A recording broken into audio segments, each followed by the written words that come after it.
markas TNI. Mereka menyerang pos-pos pertahanan TNI. Serbu!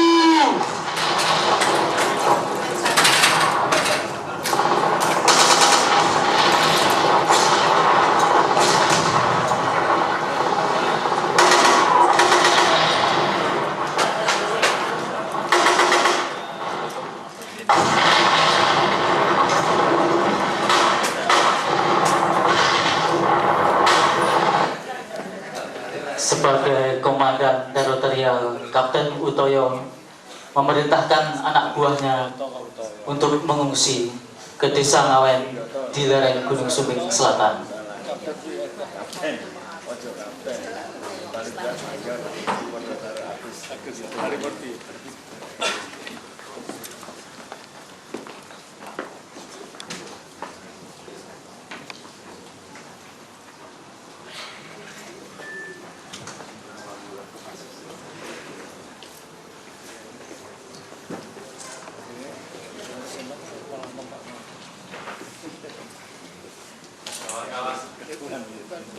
Kita diperintahkan untuk menuju Ngawen, lereng Gunung Sumbing Selatan.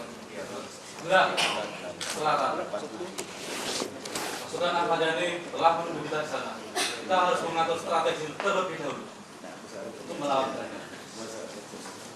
Merdeka! Merdeka! Merdeka! Merdeka! Merdeka! Merdeka! Para pasukan pun menuju ke arah lereng Gunung Sumbing untuk mengatur strategi militer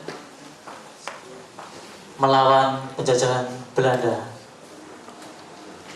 Di pos penjagaan Belanda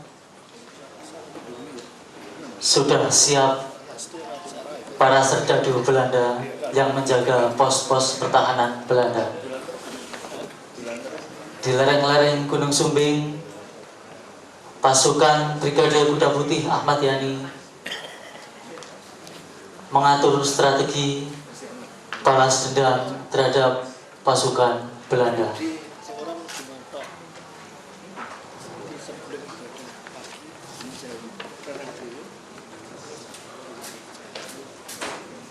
Serdadu Belanda berjaga di pos-pos perbatasan.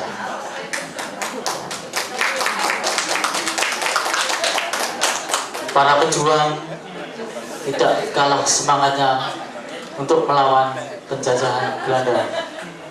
Maka diadakanlah pertemuan dan diputuskan penyerangan kota Temanggung pada tanggal 1 Februari 1948 yang merupakan pertempuran terbesar di kota Temanggung.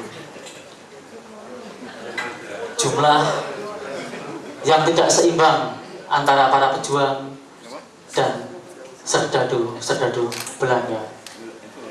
Pada hari Selasa tanggal 1 Februari 1948 itulah titik balik kemenangan Tentara Nasional Indonesia.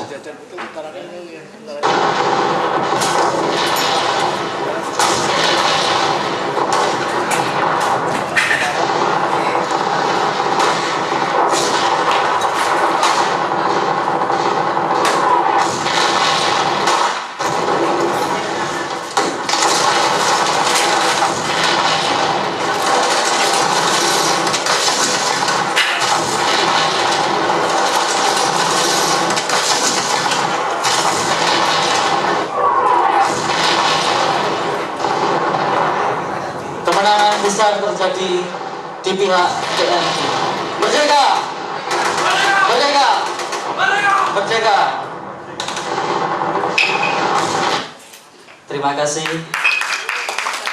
Mari kita beri selamat untuk teater kita. Wah, ini latihannya butuh berapa lama ini? Hah?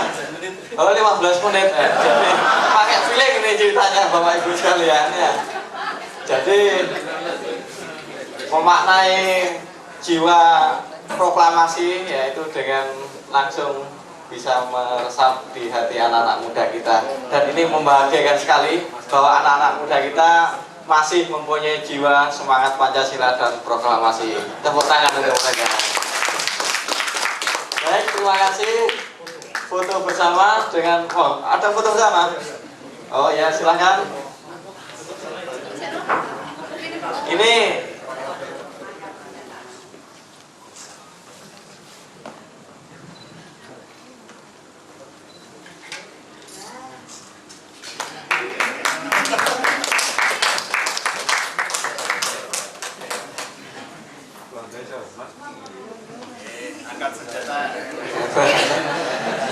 baik, terima kasih atas partisipannya Adik-adik. Sukses selalu dan jaga semangat api perjuangan kita.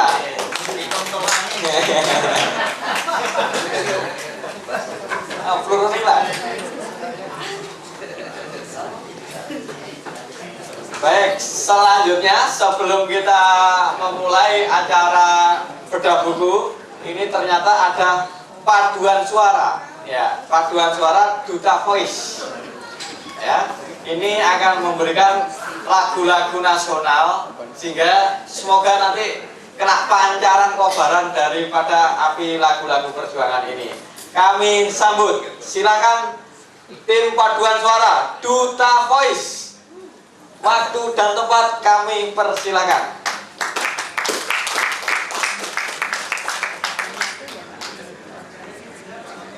Voice, ya. Silakan masuk ruangan.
Baik, terima kasih buat paduan suara Duta Voice. Sekali lagi kita kasih aplaus untuk adik kita.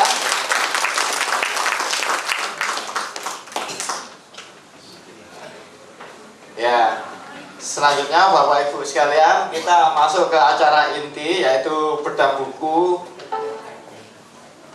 batik tentang anti terorisme. Kami persilakan Ibu Ani untuk memasuki ruangan. Bicara lebih ke Bapak di atas.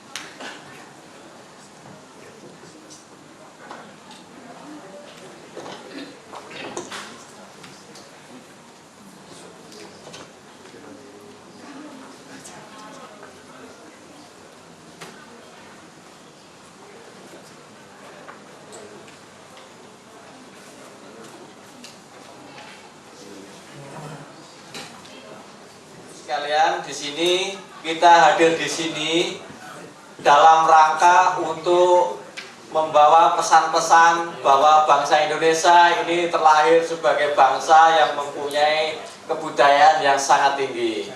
Saya percaya Bapak, Ibu, dan saudara-saudara sekalian yang datang ke sini ini adalah orang-orang yang memang sengaja untuk hadir dan untuk mengenal lebih dalam apa itu tentang batik. Dan ini menjadi sangat menggembirakan saat tadi dikatakan sama Bapak Asisten bahwa Yogyakarta telah menjadi kota batik dunia. Dan Bapak Ibu menjadi bagian daripada khasanah internasional yang ada di wilayah daerah istimewa Yogyakarta.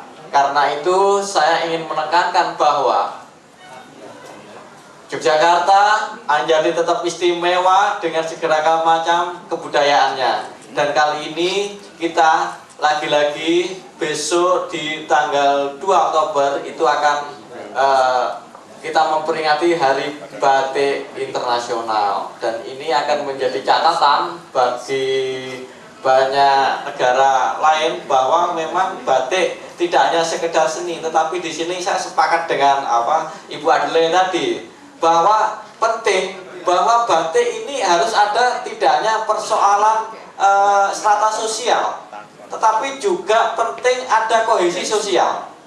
Itu yang pertama. Terus yang kedua, dia harus mempunyai daya tawar nilai ekonomis yang tinggi. Bagaimana penghisapan yang ada di dalam perajin-perajin batik ini harus dituntaskan. Tadi dipresentasikan dengan baik oleh Ibu kita, Ibu Fari tadi, bahwa penghisapan perajin-perajin batik ini harus dilindungi.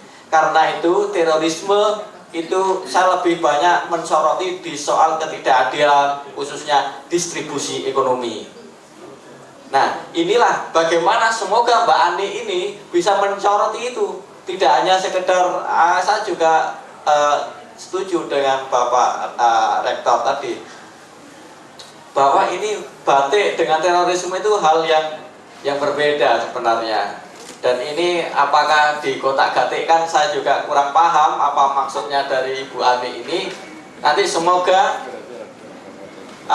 kotak atik gatuk ini sesuai dengan apa yang saya pikirkan oleh senafas dengan Ibu Fari itu, bahwa akar dari terorisme itu adalah ketidakadilan, khususnya soal kesenjangan ekonomi. Dan ketika terorisme itu ada, itu biasanya kohesi sosial itu juga runtuh.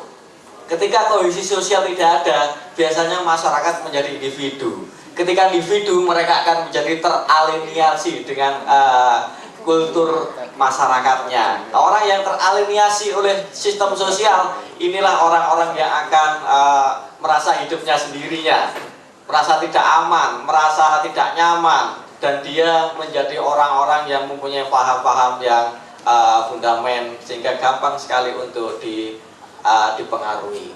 Dan besar harapannya semoga nanti pembahasan dari Ibu Ani ini mengarahkan ke sana, bukan hanya sekedar ini momentum otak-atik gatuk yang hanya sekedar biar apa ini catching dan seterusnya, tetapi buku ini, acara ini menjawab persoalan itu, bahwa batik itu bisa mensejahterakan khususnya orang-orang marhen, orang-orang yang tertindas oleh sistem, yaitu sistem yang menghisap rakyat-rakyat kecil yang jadi perajin-perajin batik yang sudah diutarakan Ibu Fari tadi.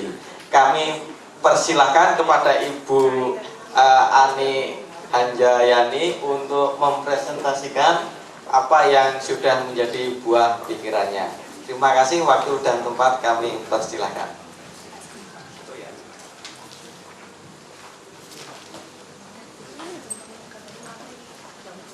Terima kasih.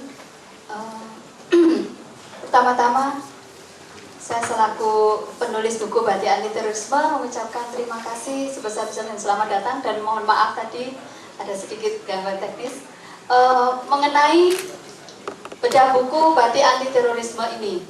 Kenapa upaya untuk kontraradikalisasi ataupun deradikalisasi dari pemerintah nampaknya belum begitu nampak?